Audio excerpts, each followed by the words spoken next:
Welcome, I'm Kieran Howells, Deputy Editor at HR Grapevine, and I'm here with Nick Wright, Senior Health, Safety and Wellbeing Manager at Vodafone Business, Nick Thompson, Digital HR Transformation, Talent and Transformation at IBM, and Anton Muller, Global Lead 5G Cloud Applications and Analytics at Vodafone Business. All of whom will be discussing how to create a safe and welcoming environment for you to reopen your business. Obviously a subject that is extremely timely and important right now. Coronavirus brought a dramatic change to where and how we work, underlining the need for fast but sensible and scalable solutions to be able to be resilient and optimized. Please keep in mind that you will have time to send in questions for a Q&A session after this talk, where Kevin Elliott, industry consultant at IBM, will be joining us. And if you feel like this session has been useful, hit those like buttons. To kick us off, I'd like to hand over to Nick Wright. Nick, over to you. Hi, thanks very much. So I work for Vodafone Business and I lead on health, safety and well-being. So I guess the right place to start really is by saying COVID has been a period of learning, and there's been a real requirement to learn fast for all sorts of reasons. I think pre-COVID, well-being was recognised across Vodafone as something that was fundamentally important to the business. But I think as a result of COVID, well-being has been viewed in a slightly different light. When COVID came about and organisations started to respond to the pandemic, I think we went straight into business continuity. So we went straight to our processes, our systems, to say, how do we continue to operate? How do we continue to operate at pace? How do we continue to support our customers globally? I think very quickly we realised that we can have very good policies and procedures. So we can be very resilient from a policy perspective. But unless we have a resilient workforce, our policies, our procedures are fundamentally flawed. So wellbeing started to be seen as more of a business enabler. It enabled our business to respond positively to change, positively to uncertainty, and get back to working at pace, get back to productivity very, very quickly. So that was a real eye-opener and a lesson that we learned very fast. And I'm really proud to work for Vodafone, because I honestly believe we responded very, very well. And it's been great helping other organisations to respond positively to the pandemic as well. I think the other thing the pandemic has done is it's forced companies to revisit how they approach well-being and how they support their workforce. So with COVID and with the requirement to work from home, we lost a lot of the opportunities to interact with our employees face to face. We also lost the opportunities that we provided in an office environment in terms of support. So at Vodafone, we have on-site therapists, doctors, we have collaboration space that people can go and use for work purposes, for social purposes. We have gyms, hairdressers. So all these facilities that we had available on site were all of a sudden taken away. And that's, when you look at it, that's a big part of how we support our workforce and how we make sure that they are able to thrive in the workplace. So that's something we had to look at, and we looked at very, very fast. Obviously, the home working was scaled up very, very fast. And a lot of companies having to look at themselves and say, are we fundamentally set up for this? Now, luckily at Vodafone, we are set up for smart working. Well, this is what we refer to home working. We refer to it as smart working. So we already had a very mature smart working policy in place. So we were able just to dial that policy up very quickly. We already had the technologies in place, and we already had the employees understanding how that worked and were able to work at home. So we were very fortunate in those circumstances. And again, it was great to hear how Vodafone and the teams across the business were able to support our customers to get them closer to where they needed to be in terms of setting up brand new call centres, getting their workforce working from home. And that is all around, how does technology enable that business to respond positively to a pandemic like the pandemic we're in right now. I think the pandemic itself has changed the way we view our work-life balance. I think it's given a lot of people an opportunity to sit and kind of reflect a little bit more on actually what do they want from their work life? What do they want from their employees? And that's really helped us understand what steps we need to take, and not just from a Vodafone perspective, but the other companies we speak to on a regular basis. Ultimately, looking at the working practices, looking at the working environment, but also looking at how technology is deployed across the business to support the workforce from a well-being perspective. I think technology has really kind of come into its own, particularly when we look at the global response to the pandemic, and this is not restricted to Vodafone now. When you look at the tracking and all the technology that's been involved in making sure that we're able to track, and globally companies are able to track, using things like data dashboards and migration maps, or like real-time tracking through iPhones or wearables. And then you've got testing where digital thermometers or phone apps are being used, or thermal cameras. And then you've got that contact tracing where GPS-enabled devices kind of come into their own, proximity devices, CCTV. So you can start to see how we had lots of existing technologies that we then started to look at actually how do we start to integrate that technology to better support us as a business, or to better support that global response. I think technology has absolutely enabled companies to respond really quite positively to COVID. And there are some examples of where the impossible become possible, because it's forced people to look for solutions. And sometimes those solutions come in the form of new technologies. And that's a really nice approach to be taking, where you have the opportunities to have a look around, see what it is you're trying to achieve, understand what is out there, or what could be developed, or what could be combined to help you achieve what you want to achieve. One of the key things that we found within Vodafone very early on was around that information and guidance. When COVID started, we started to see a lot of our social media kind of channels or platforms being used by everyone in the business to share all sorts of information, but they were sharing information at such a fast pace. And the amount of information started to become a little bit kind of, where do you even start with this? So we started to look at how do we use our technology in the communication space to try and cut through? How do we get the right message to the right people at the right time to have the right impact? So keep moving the business forward. Keep moving them through, for example, that emotional change curve. Get them from, my good Lord, what is happening, through to, actually, we can do this. And we're kind of stronger together as a result. So we started to focus a lot more on leaders, the role of leaders. We started to target information through very specific channels, through things like apps, to our leaders across the business. And then we did the same with like general workforce. And then we were also able to do the same through wellbeing ambassadors and mental health first aiders. And we were able to connect our workforce using our digital technologies as well, which has proved highly successful, because it means we provide, the support where the support is needed. And we enable self-management where self-management is applicable.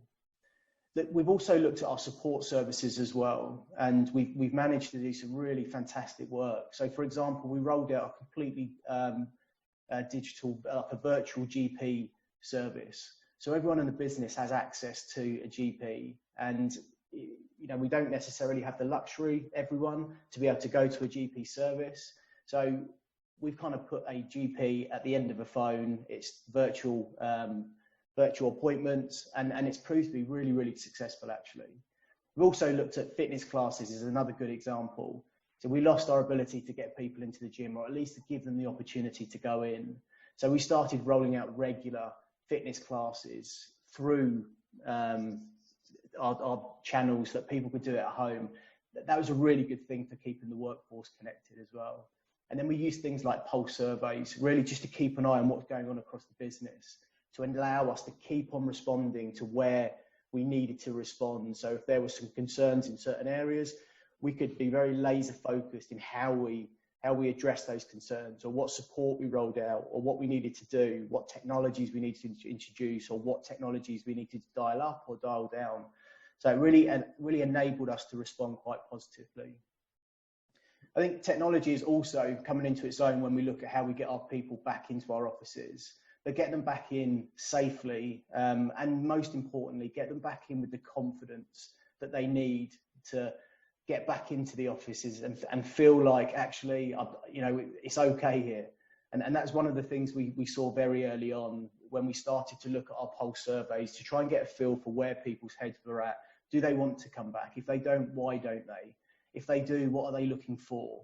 So we were never really applying the pressure for people to come back, but we wanted to give them the confidence to come back. And we really heavily relied on technology for this as well. So when we looked at our track and trace, we started to look at actually where are all those technologies now and how can they help us, such as our digital approvals process, our access control with our speed gates, our contact books, our CCTV. So we suddenly realized there's all this technology around the business that when we pull this together and process it, then all of a sudden we have quite an effective track and trace process. And that in itself starts to give the company and the people within the company a lot of confidence. We're also able to use our technology to look at how we allocate our space, and then also health screening as well. So we've introduced thermal cameras, thermal imaging at the point of entry buildings, so that people again have the confidence that when they're going into a Vodafone environment, it is a COVID safe environment. We are doing everything we can to provide the environment that they want to return to, albeit slightly different, how it feels, maybe how it looks in terms of signage, but all the same, they have that confidence, and that's really important to us. Fantastic. Thank you very much, Nick. I think that was extremely insightful. Nick Thompson, being in talent and transformation, an area that's always important for the HR function, but now more than ever is absolutely essential. Do you want to tell us a little about that? Yeah, so thank you very much, Nick. I think a lot of those messages you gave there really resonate with what we're seeing at IBM. So my role in IBM is to help clients digitalize their HR functions.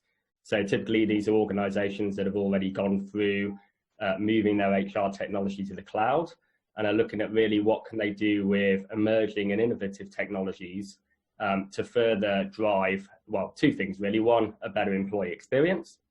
And the second part of that is to look at how can they use AI, automation, machine learning to start to drive cost efficiencies within the business. And I think what we'd seen before COVID was that companies had started to embark on digital transformation, but it had been very much a slow and small scale. So it predominantly been experimental. They've been looking across their HR functions and saying, where can we adopt some either strategic technologies that might help deliver a better experience, better talent management, better analytics around HR, or it was looking at what can we do in the transactional areas, what can we do with automation, RPA, intelligent workflows to start to, again, deliver that productivity improvement. I think what we've seen COVID be is a real catalyst in accelerating that digital HR journey. So when the pandemic hit, we saw two types of organization. We saw ones that predominantly still worked in a manual way, so manual forms, very little technology within their business, really weren't at all enabled to deliver remote working and allow people to complete all of those tasks and activities they have to do on a day-to-day basis from home. And then we saw other organizations that over the last few years had embraced technology, had put in digital tools, digital solutions, digital applications that were much more flexible and much more adaptable to dealing, if you like, with the repercussions of the pandemic. So that's really where we saw cognitive virtual agents come in. And cognitive virtual agents, I would simply describe as a chatbot and a simple version, through to a very sophisticated virtual agent at the top end, which effectively replaces human interaction. And cognitive virtual agents can do four things. They can understand a user, so they can understand a bit like a human agent would. They can understand a user's query, understand the underlying intent of what someone's trying to get to, or the information someone's trying to get to. They can reason, So they can understand based on that question, there may be a range of different answers, a range of different responses, and they can work through reasoning like a human being to provide the best response that's relevant and contextual to that individual. They can interact, and we talk a lot about how they interact in a natural language way. So effectively interacting exactly like you would with a human being, be that having a text conversation through typing, or be it conversing in, speech as we would as humans. And then the fourth point, and Nick, you touched on this, is they learn. So cognitive virtual assistants, AI, is always learning. It learns from each interaction, and that enables it over time to improve, to become more effective, to basically enhance the experience that the user's getting from that interaction with it. So what we saw was really this gap, if you like, in the market, where companies had, from the pandemic, a much increased need to provide information to employees. We saw from a lot of companies that actually their old HR policies and processes were no longer relevant, because certainly in some common areas like travel and expenses, simply they were telling people not to travel anymore. So all of those old policies and processes were superseded, if you like, by new information they needed to deliver to their employees and managers. And what we also saw was that completing processes, all of those HR tasks and activities that we have to do on a day-to-day basis, was very difficult if all of those processes were structured around being in the office, handing in a paper form. So what we really created from an organizational perspective was something that would drive getting information to employees, helping them do process, but also, as is crucial to the conversation today, would really look after the well-being and safety of their employees. So in IBM, we're big believers in the view that we have a duty of care to employees, and that we have to provide a safe, strong working environment for them.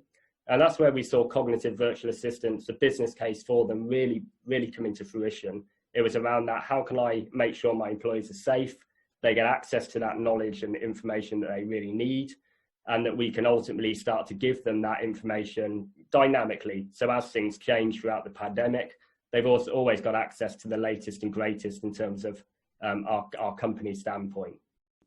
And just to give you a couple of practical examples of companies who have adopted these technologies and some of the benefits that they've received.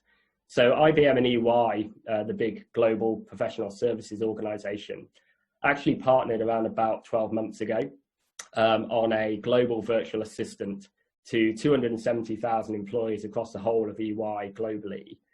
We delivered this within 12 weeks. The chatbot was designed to help EY as they rolled out a new performance management and new talent management processes, really deal with that influx of questions from their employees and managers globally. And to give you an idea of the business case around this, we delivered that within 12 weeks. It gave a return on investment to EY within 1 week. So in terms of their initial investment in the solution, it paid itself back at pace. And they now estimate it's giving them around about $3.5 million a year in cost savings and productivity improvements. So a really compelling organizational business case. And that's even without looking at all of those softer benefits it's given in terms of a greater employee experience, access to information, and effectively that employee value proposition. But chatbots and virtual assistants aren't just for big organizations. So at the other end of the scale, another example is we've recently gone live with a chatbot at Royal Holloway, the NHS trust that focuses on cancer care. And they were looking for effectively a virtual assistant to provide information to all of their 3,000 key workers as they went through the COVID pandemic, that they could start to basically give them access to real-time information 24/7 about the latest content and knowledge they needed to know to do their jobs effectively and safely. And again, that was a 6-week engagement, up and running very quickly, very flexible, and the new feedback that we're seeing from that solution is overwhelmingly positive. It's responding to around about 80-90% of people's knowledge needs in what we call first-time resolution. So there's no need for those employees to go to anyone else. They're getting all of the information and the support they need through that cognitive virtual assistant interaction. And alongside that, it's freeing up people within Royal Holloway and the HR team to really focus on all the other activities they have to do in the current climate. So I think the final message I would I would like to get over is I think we're at a point in time where HR digitalization is really going to expedite. And I think we're seeing companies, as again, they return to the new normal, it's the perfect time to start looking at how digitalization, AI and cognitive machine learning tools can really start to drive benefit within your companies and businesses. Fantastic. Well, thank you very much, Nick. Very much appreciated. Anton, far away. Thanks, Kieran, and good day.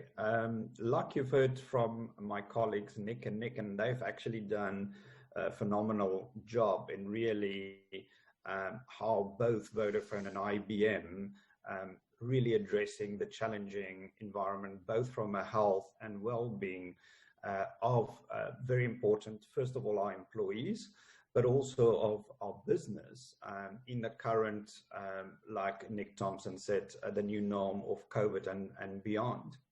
So I really like to summarize a little bit of what Nick has said, and my role in Vodafone Business is to really look at bringing these technologies, really understanding what the challenges are, both from businesses, employees, and also customers, and bringing this technology to life, that we can provide this technology both to our customers. The first one I want to focus is, how do you bring back your employees? And Nick, both Nicks have spoken about that. So the first thing is, how do you bring back your employees to the workspace, you know, in the good health regulations and boundaries? So let's think quickly about a corporate office. So think about any corporate office, Vodafone's corporate office, IBM offices. What is the person doing, the employee? He's getting on a train, or he's driving, or he's cycling to work. He needs to understand, is the environment that he's going into safe? Is there enough desk space, for instance? Is there enough social space between where he's going to work? And that is one of the challenges Nick brought in, is like Vodafone's employees say, you know, is the environment safe? So that's the number one thing. So when they arrive in the corridor, or in the reception of the office, do we check for heat? You know, so is there any high temperature of the employee?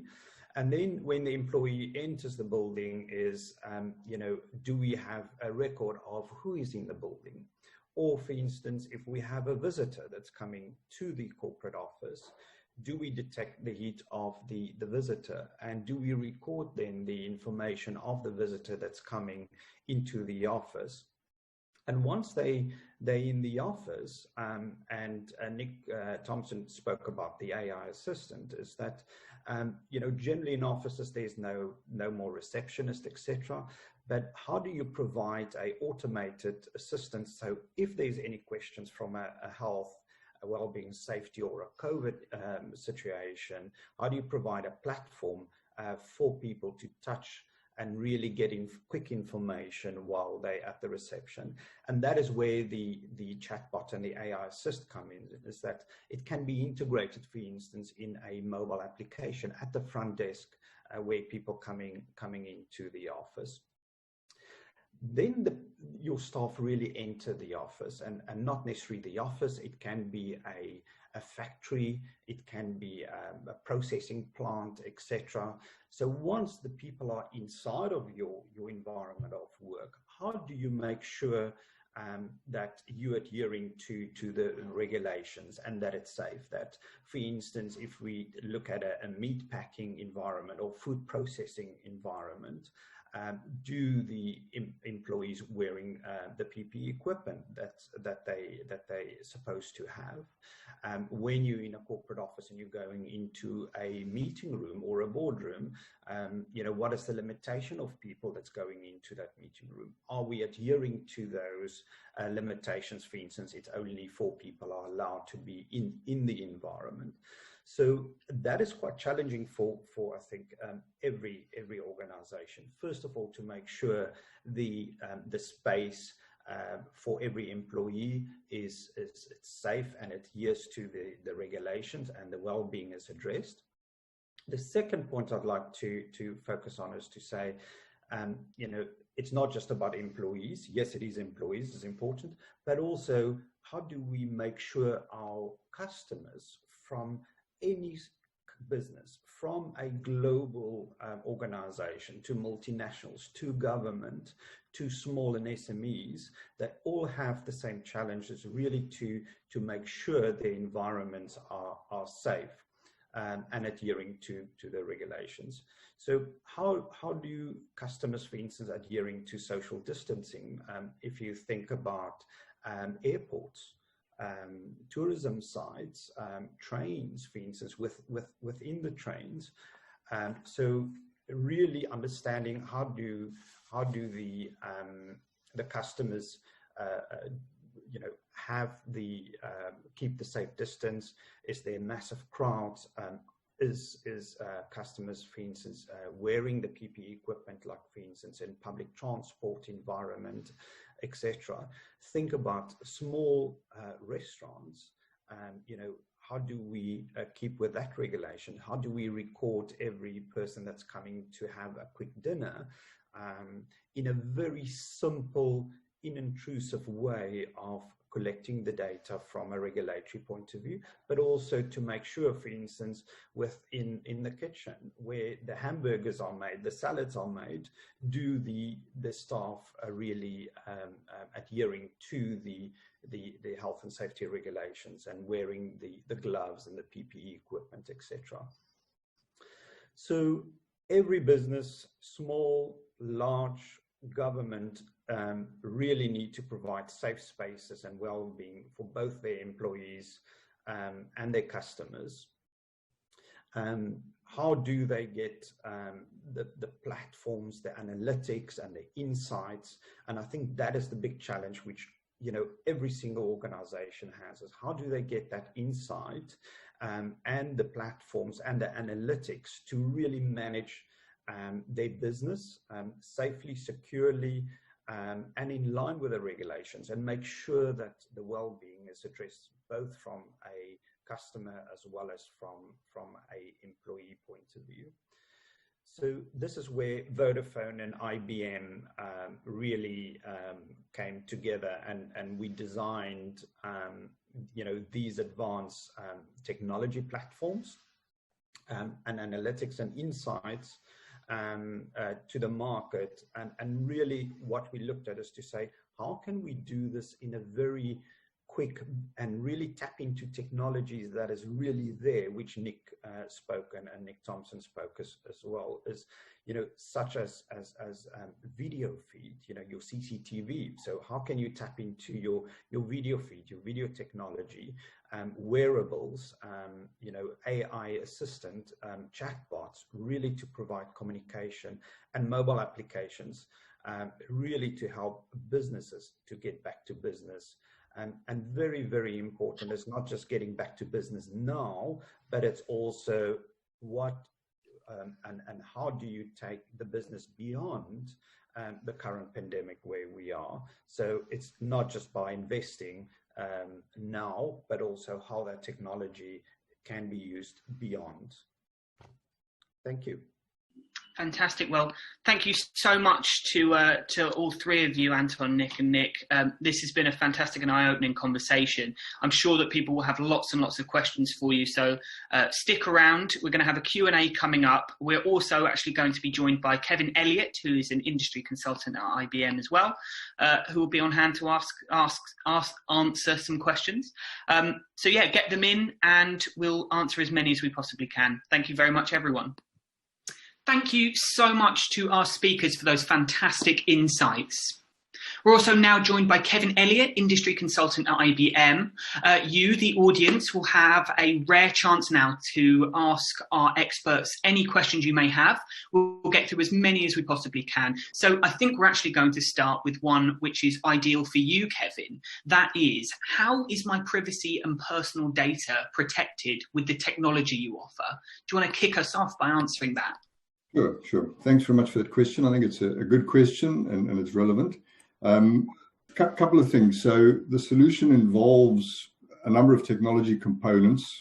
If it's optical cameras, if it's people counting sensors or wearable devices, each of those have different elements of information that gets fed. The thing to say up front is that all of the data that gets stored and fed to the cloud dashboard is anonymized. So, for example, we don't keep individual temperature readings for whose body temperature has been exceeding limits. We have no facial recognition. All of the sensors and things are obviously the property of the client, or they could be your own devices. Those are all censored at the edge to make sure that only the insights are fed up to the dashboard. But the other thing is that obviously, you know, we take people's personal information, and especially sensitive personal information, very seriously. And there is a general concept of, we ask people's consent to be part of the program. But in general terms, all of the information is anonymized, and we certainly don't store for the long term any of that information. So I hope that answers the question. Brilliant. Okay, well, we will move on to a question which I think Anton is probably best placed to answer. How quickly can these solutions actually be implemented in people's workplaces? Kieran, thank you. You know, it is quite a very valid question, and it's about speed to market. That we are in the pandemic as we speak, and organizations need to bring these solutions quick and fast to the market, both to protect its employees and the well-being of the employees, but also the well-being of the customers. And how quick can you open your location, for instance, and make sure that you adhere to these the new regulations and make sure everyone is safe.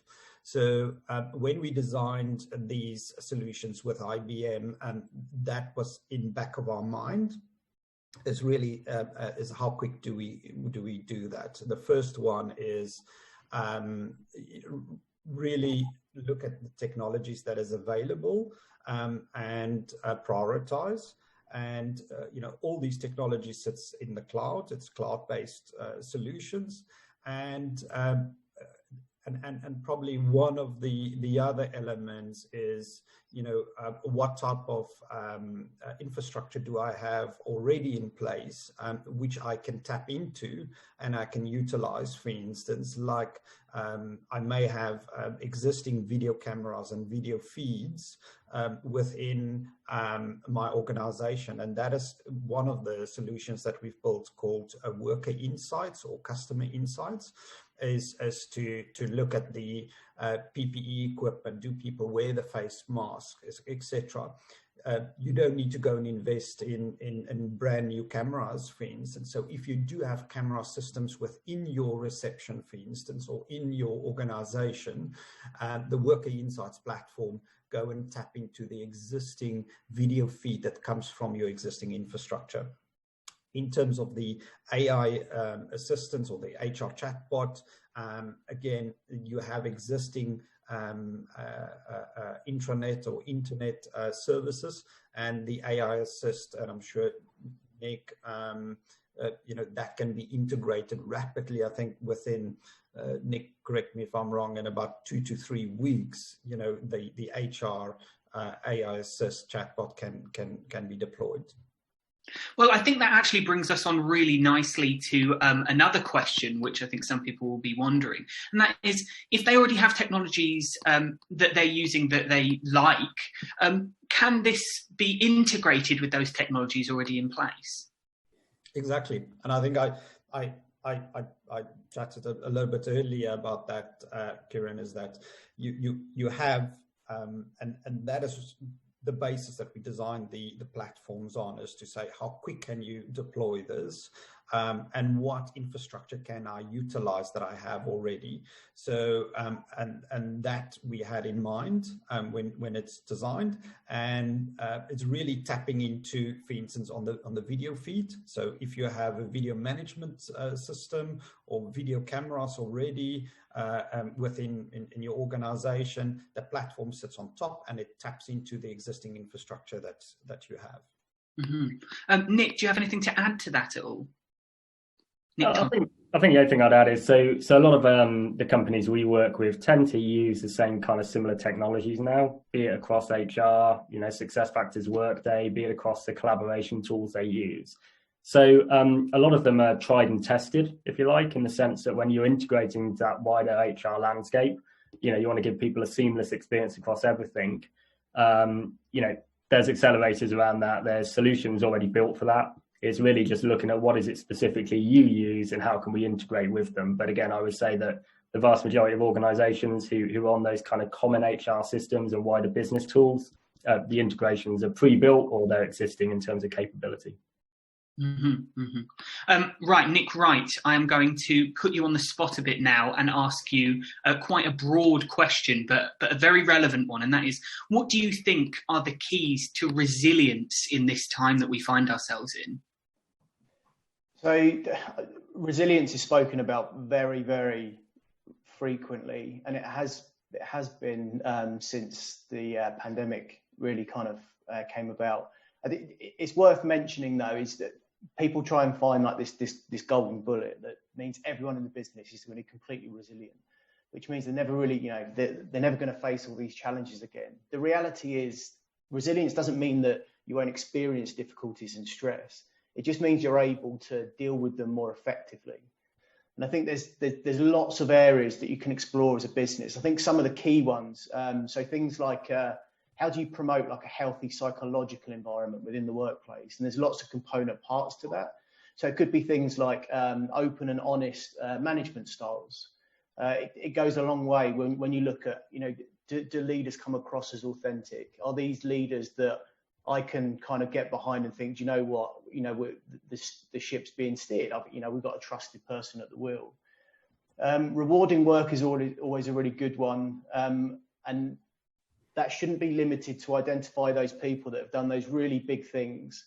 One of the things we've done very consistently is look to identify people in the business that actually they may not think that what they've done is a big thing, but we want to celebrate that to try and highlight to other people that actually that is a big thing, so that you don't have a culture there. You don't have people sitting at home thinking, well, someone's just delivered this multi-million-pound thing, or they've just done this huge project and they are seen as successful. Actually, there's things that I've been doing that aren't these big grand scale things that actually I should be seen as successful as well. So it's really being like having to think about how you want to reward and what you want to reward. Flexibility is always key. I won't go into that.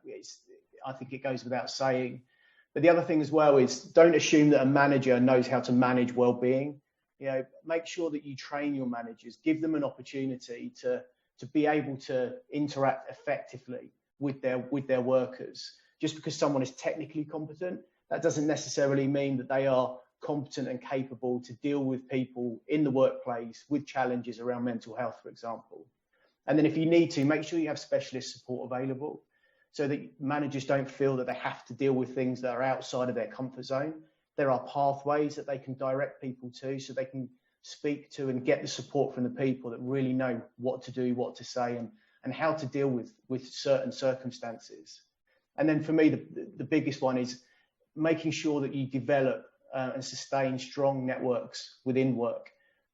Because we're so widely dispersed now, working from home, networks have never been more important than they are now. So look at how you can knit your workforce together, help them establish those networks, which helps them build a network of people they can go to and talk to, and that in itself starts to build resilience.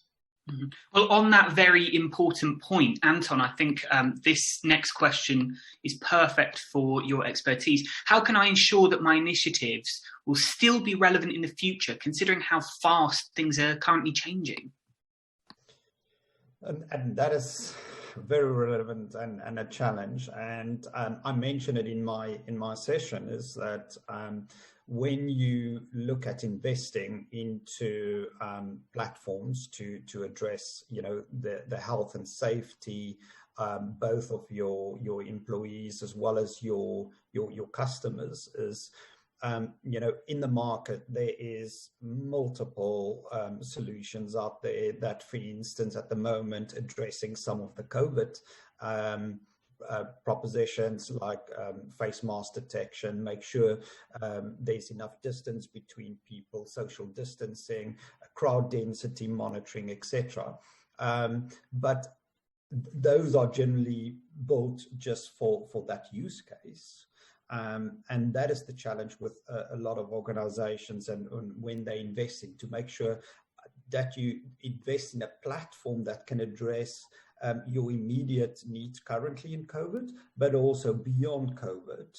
And I must say, that is the partnership both Vodafone and IBM did, and we developed and it sits interesting on the Worker Insights platform, where we've built specific AI models, to assist with a current environment with COVID, but also that same platform can be scalable for beyond, as to how do you make sure your workers, for instance, in a manufacturing environment beyond COVID, are safe and secure, and that is the advice I will give to organizations, is really look at the scalable platforms that's beyond your current the current scenario where we are in. Well, I think the next question goes back to the start of all of this. The question is, how can I get my employees to embrace the implementation of new technology? I think Nick Thompson, maybe you should start on this one. I think, Kieran, there's been an increase in people's familiarity with technology and digitalization. So I think probably that barrier that we were maybe pushing up against 10 years or so ago is perhaps less there now, because people have been, using technology in their personal lives far more. So I think the key part to me is making sure the technology fits with and benefits the user. I think ultimately, as long as it drives a better experience for them, it makes their life easier in terms of how they, again, get access to information, how they do activities and tasks they need to do in the workplace, then you will get engagement. I think the other part of it is making sure that you have a channel approach. And by that, I mean, the ways that people use it across mobile, across desktop computers, across tablets, any other kind of innovative technologies people are using these days, which appeals to all. So to me, it's simply a case of making sure the technology benefits them, and then looking at making sure their way they interact with it overcomes any other barriers that may be hurdles. And we talk a lot about people in blue collar jobs, other factory types environments who may not have access through, again, traditional technology methods. So you really need to look holistically at how you roll these technologies out to make sure that everyone can get access. That's a very good point. I think maybe we should, we've got a couple of seconds left. Maybe Kevin, would you like to add anything to that? Yeah, so I think it does depend on the work environment, of course. But if you had to now tell a modern day technician, here's a pile this thick of plans that you need to take with you. They're all hard copies. You now need to sift through these. I think, it just makes the case that everything has moved from that old paper-based system straight into digitized media. And I think that's one of the key drivers nowadays, as Nick has mentioned.